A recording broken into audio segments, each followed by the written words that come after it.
ককাল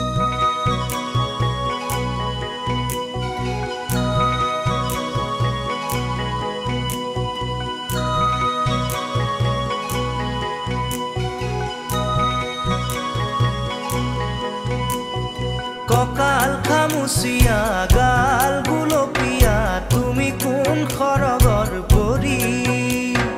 কজলা চকুৰে